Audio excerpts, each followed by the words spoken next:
Before I came to Canada, I was a registered nurse in Taiwan with 4 years experience in palliative care and also oncology nursing. I was trained with really solid nursing training in Taiwan. The reason I would like to be a palliative care nurse is because my grandfather passed away in my age of 16.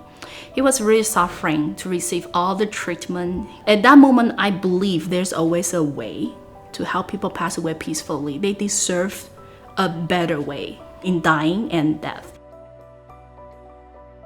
We have a lot of IE nursing staff specifically on the palliative care unit. We find that very beneficial because they do have a lot to offer. Specifically with the population on these units, they're able to understand the subtle nuances culturally and actually help us as a team to provide excellence in this area.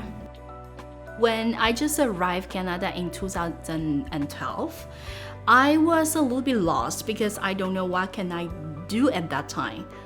I asked myself, how can I be eligible or even be competent as a registered nurse in Canada? The answer I found is if I didn't go back to school, then I might not able to be seen in the healthcare system here because I don't have the we call it Canadian experience. I understand getting the local training is really important.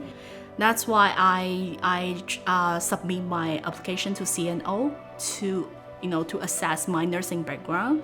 So I wait for 1.5 years to finish the assessment. And then I got the eligibility to write both exams because I applied 2 categories as RN or RPN. I think the adjustment for an IEN coming here to Canada is a big one. I think it's important for them to understand how to do resumes, how to conduct interviews, or how to answer the questions. You just need to have perseverance and definitely you can achieve your goals. It's really, really hard to find the first job in Canada, especially when you are internationally educated professional. I know lots of IENs, IEPs, they have similar situation like me. They come from different countries, they need money to survive. I was lucky because my husband supported me a lot. He had a full-time job. I joined a workshop and learned some strategies of finding the job. And that part really helped me to be ready to start my career here. 3 days after I submit my application, my manager Sandra called me right away to want to see me and give me an interview. I remember seeing Raveena's application. She was able to speak to exactly what the specialized area was. She understood palliative care. Certainly there was a lot of compassion and kindness in the way she had responded to those questions, and I think that's really what we're always looking for here on this unit. I enjoy being a nurse at Sunnybrook Health Science Center, especially it's a really large and top hospital in Toronto. I have a really, really supportive team and the good manager, so I can overcome the part being a fresh nurse here, even though I had experience. 我稍微调整一下你的场好吗？ The challenge that I face in my life in Canada actually is the cultural impact. I didn't speak English in Taiwan at all. My English I learned here. If I don't speak good English, like, people won't see me, they won't consider me. So I put some time to manage my part in communication. I joined a course to know more about the workplace language, especially in the healthcare system.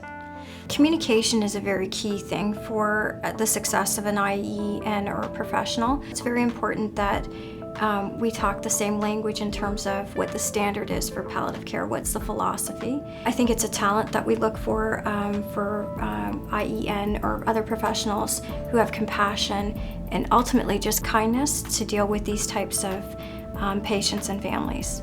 One of the things that I remember seeing earlier on when Raveena started working here on the palliative care unit, I remember passing by the hallway and she was sitting at the edge of the patient's bed.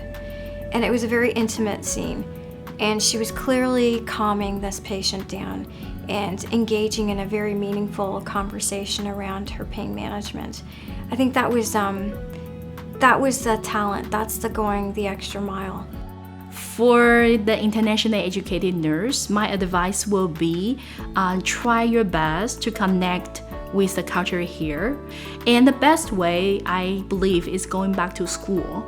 And because you can get all the training there, you can link to the workplace by doing the clinical practice, and you can have the chance to really practice what you learn and try to see the gap you need to meet when you are doing or trying your practice. Find your energy, find your power from your heart. When you really truly want something, the whole universe will come to help you.